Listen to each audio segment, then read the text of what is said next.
But what question I ask myself, and you see our country today, the way it is and everything, everybody is saying how we're going to change it.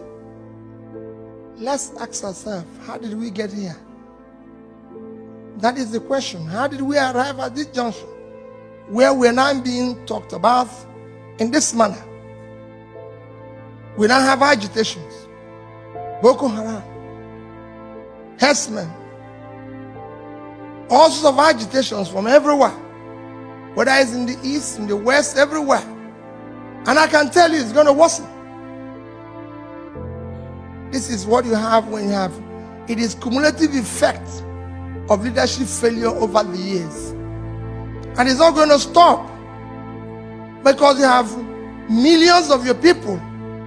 I was just talking to somebody this morning and I said, listen, people are protesting in Iran. They're not protesting in Nigeria.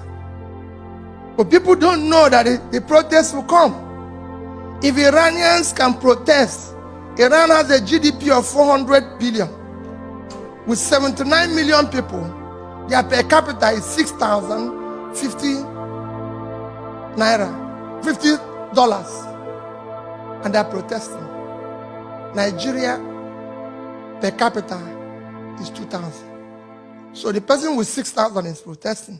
We're not. Iran generates 74,000 megawatts of electricity. We generate 4. And they're protesting. Iran has the unemployment of 11% and youth unemployment of 25%. We have unemployment of 19.8 and youth unemployment of 61%. So those youths will protest one day. Those of us who happen to be lucky to live in Ikwe and Victoria Land, I say to them every day, if we don't look for food for those who live in Ajegunle, one day we will not be living. So my people, what you need to do is, I believe that you must invest in Nigeria, you must bring your investment. What else can you do? Well, above all, for last request is most critical. We must change the managers of Nigeria. And somebody asks, how about your life? You ask that question. You know why you ask that question? Nigeria has become a case of where lunatics took over the asylum. And we know what lunatics do when you want to take anything back from them. They create a thing as if there's a war. So you run away. The madman comes there and say, hey, everybody say, I don't want to touch this madman. That's what they're doing. We need to take it back. We need to become as mad as they are and take it back. They can't manage it. You have a critical problem. The managers of your country, I'm not talking about president or governor, anybody. Fella hit it. The lower people, none of you knows who is in your local government. Every local government in Nigeria receives 100 million naira every month. Go and look for their chairman, they are nowhere to be found. And the same thing goes with your state. You have a situation today where people are owing salary for 7 months and they're celebrating their birthday. How can you say a thing like that? How can you be celebrating when you've ruined people's life? People are dying and you're celebrating and people are watching it on TV. It's a crisis. And the only people that can stop that crisis is you. They can't stop it. Telling people in lunch that when I found it amazing that even people in America are part of the problem. As governor, I come here, you know what people tell me? This man bought this house, this man bought this house. Where are you going to buy your own? Why will I buy a house in America? I don't live in America. I have nothing to do with America. It only cost me $200 to come here and go. Why will I buy a house? Americans should live in America. I'm a Nigerian. I live in Onitsha. That is where I should live. I go to South Africa. I go to everywhere. I say, buy a house in South Africa. How many South Africans have bought a house in Nigeria? How many Americans have bought a house in Nigeria? So why would Nigerians come here? You live here. Yes, you can own a house here. But not people. I come here as governor, and Nigerians will tell you, oh, let's bring somebody and have a party. Why will I leave Nigeria to come and do party here? No way. I should come here as a beggar for you to give me something to take home, not to come and celebrate here. I have people who need food in the country, and Nigerians are celebrating here. And you go there and become them His Excellency, when you should push them to go back and do their work at home. So start telling them, if your governor comes here or local government chairman, do not be part of celebrating him. Tell him to go home and fix what he's supposed to do. Don't encourage him to waste the resources. He didn't come with his money. He came with your money. We're asking you to bring back your own. What we need to do is to manage that which is there effectively.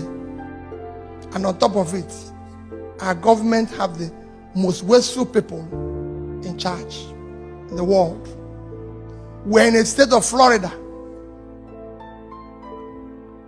This state has your richest state in America is California, with a GDP of 2.6 trillion, 6 times Nigerian GDP. With a per capita of 50,000, Nigeria is 2. Can governor of California drive 5 vehicles at a time? No, I'm asking you people a question.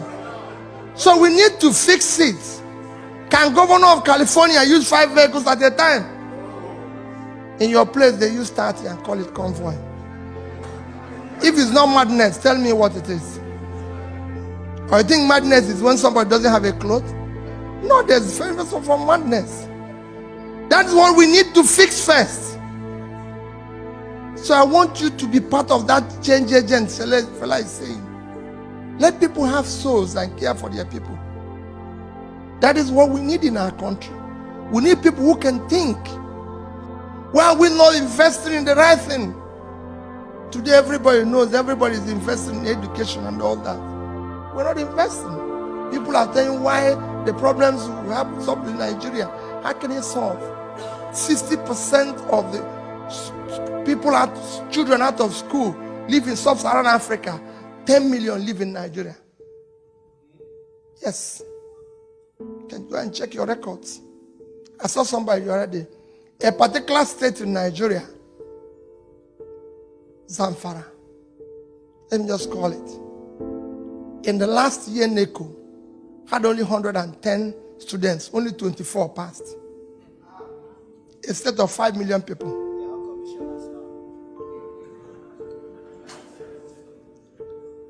24. When another state has almost 200,000 for the same exam, it won't work. It's Nigeria. Every part of Nigeria is important to us. We have to ask that question. Why? What is happening?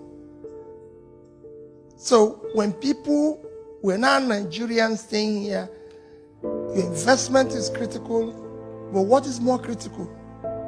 That you become part of the change agent.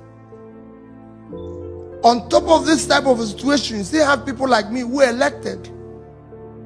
Only in Nigeria, you elect people. People ask me now while we're eating lunch, what is the problem? I said, the problem is the people.